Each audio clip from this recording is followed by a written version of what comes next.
Hi, Kim from thatsweetraw.com. I hope you are having a phenomenal day. I have just finished recording a couple of videos for my Practice a Love Affair Journey program, and there was something in it that I really felt compelled to share with you, and that is I had a list of things that I know to be true about problem solving when it comes to your voice, and I have 5 to share with you today, so I hope you get a lot out of it. Number 1, there are many right ways. The longer that I teach, the more that I realize there are many ways to explore your voice and many ways to get the same result. And some of them get to be intuitive. What I mean by that is often we're playing around and being curious about the sounds that we're making, and something great will fly out of our mouths, something that's exactly what we wanted it to be. And instead of trusting that we've found a right way, we worry that it might be wrong because we didn't get there on the same path that someone told us we should. We weren't following the exact, pattern or technique or approach that a teacher or someone on YouTube told us that we should be. So we tend to discount our own perceptions and feelings and actually even personal taste sometimes. So what if, as long as it feels comfortable, it doesn't end up fatiguing your voice, and you love the sound, you've stumbled across a right way? Can you empower yourself a little to know what feels good and what doesn't? To explore the sounds that you can make in a less linear and structured way? And remember that you get to decide what colors and textures you want to bring to life in any given moment, in any given song. So make sure that you have an intention. I will say that yes, there are more efficient ways of delivering things. Some techniques focus on building this efficiency and this stamina, but I just think we get so bogged down in worrying that it's not the exact right way. And so I hope that is freeing, that there are multiple right ways, and sometimes you will stumble across them yourself. Number 2, language matters. So I've spoken about this before in the way that some people can hear the term chest dominant mix and can go ahead and create that sound, but most can't. We use terminology to describe something to aim for, to give name to a sound or a feeling or a specific coordination of muscle groups in the body, for example. But terminology alone is usually not enough to help a singer actually create that themselves.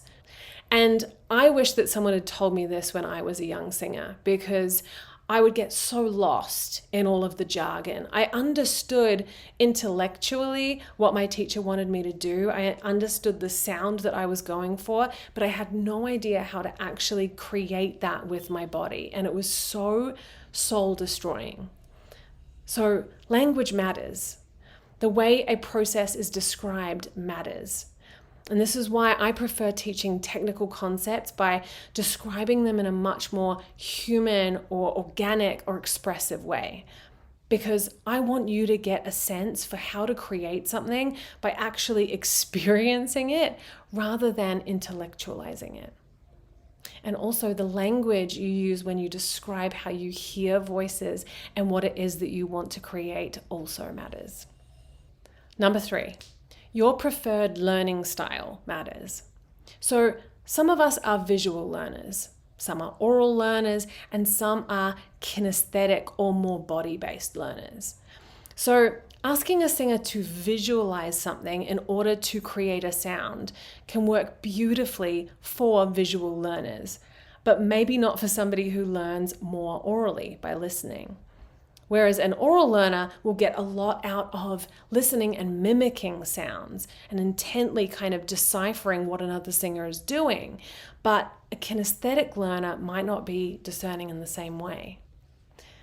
And a kinesthetic learner can benefit from physical movements accompanying their intention and can often feel sensations in their body more strongly than someone who is visual or oral in their learning style. So most of us are a combination, but it can be really helpful to identify how you best learn so that you can kind of focus in or laser in on that area and communicate this with a teacher if you're working with one.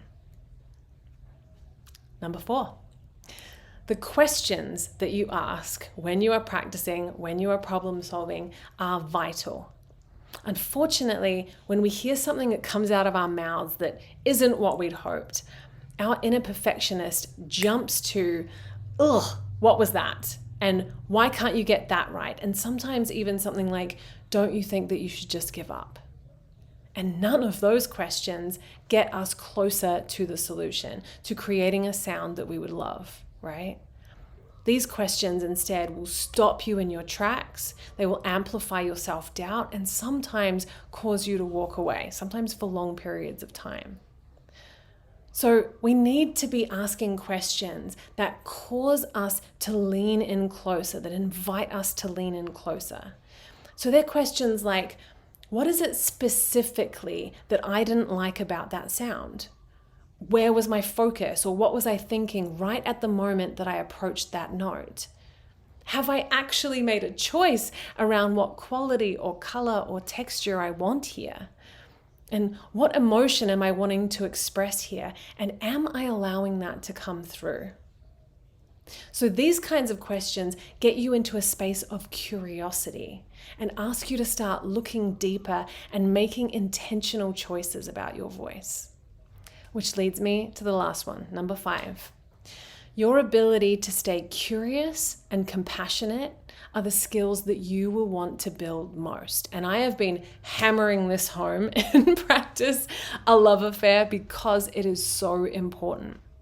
Because breakthroughs happen when you are able to stay with something and explore a number of ideas and techniques and approaches. When you are able to stay in the energy of, I wonder if. When you stop making things wrong or right, but actually see every sound, even the ones that make you cringe, simply as information.